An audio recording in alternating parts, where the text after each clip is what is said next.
সুন্দর কে এই বিকেল বেলা আসর নামাজ পড়ে বাড়িলে কি ওয়েদার দেখছস আসলে তো গানটা সুন্দর আছে। একটু নিচে দিকে যাই একটু ঘুরে ঘুরে যাই দানের সময় কি সুন্দর ধান কে ধানের সময় আইলে কি একটা ভালো লাগে পরিস্থিতি নি রে এত নামাজ ধরে না সারা এত একটু কিছু কথা কই তাই একটা নামাজ কালাম দিন। সালাম আলাইকুম মুরগি ভালো আছেন নি? ওয়ালাইকুম সালাম।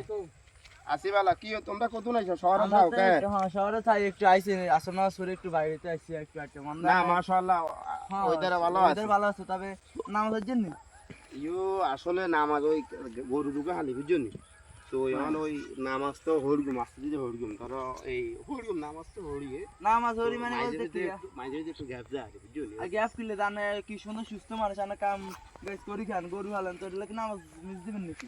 না নামাজ তো মিস দেন ঠিক না এত সুস্থ আর না এভাবে নামাজটা মিস দিতেছেন দুই দিন ভিতরে জানো অসুস্থ হবেন তাহলে আর না একটু নামাজের লেখি দিবেন না এটা ঠিক আছে। আমরা একটা হাসপাতাল যাই সান কত মানুষ নামাজ কালাম হরেন না যেটাকে হাত বই নাই হেতারা মসজিদ যাই সাইয়েন এক ঠ্যাং নাই তারপরে বইবে নামাজ ধরে আর আনে এত সুস্থ হয়ে নামাজ কেন আরে বাবুরে নামাজ তো হরগুম কথা বুঝো এখন ওই যে ঘাস উড়ান লাগে সংসার বিভিন্ন রকম ইয়ে টেনশন আমাদের থেকে না গাছ বেশি নি না না ঠিক আছে সংসারও একটু এটাই আছে সংসার হরে আল্লাহ আনে নামাজ ধরবেন আনে সংসারের দিকে আল্লাহ দেখবো আনে তো নামাজ মিস দিবেন না নামাজ মিস দেন ভালো না তো হরগুম নামাজ হরগুম তোমরা কত না আইছো? আমরা তো আইছি আইটেম মনে আনার এটা দিয়ে তো আইছি আনার লাগে একটু কথা হইতো মানে নামাজ কালাম হরেন না এটা দিয়ে তো খুব খারাপ লাগবে না হরগুম ইনশাআল্লাহ হরগুম নামাজ হরগুম মানে হাসপাতালে যাই দেন কত মানুষ অসুস্থ হয়ে রয়েছে আল্লাহ আল্লাহ করতেছে আর আনে এত সুস্থ একজন মানুষ হয়ে আনে নামাজ কালাম হরেন না এটা তো খুব দুঃখ হরগুম বাবুরে হরগুম ইনশাআল্লাহ হরগুম না হরগুম আচ্ছা নামাজ কালাম হরেন হ্যাঁ ঠিক আছে যাও আমার কষ্ট রাখেন না কথা এটা আমাদের দায়িত্ব মানে কথা বলছে দাও হ্যাঁ যাও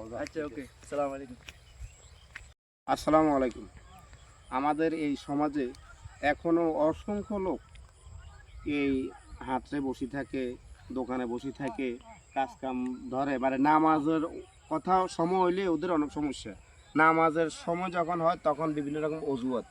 আমি আপনাদেরকে বলি মরার কোনো টাইম নেই যে কোনো টাইমে আপনি মরতে পারবেন কিন্তু আল্লাহর কাছে কি হিসাব দিবেন সর্বপ্রথম নামাজের হিসাব দিবেন।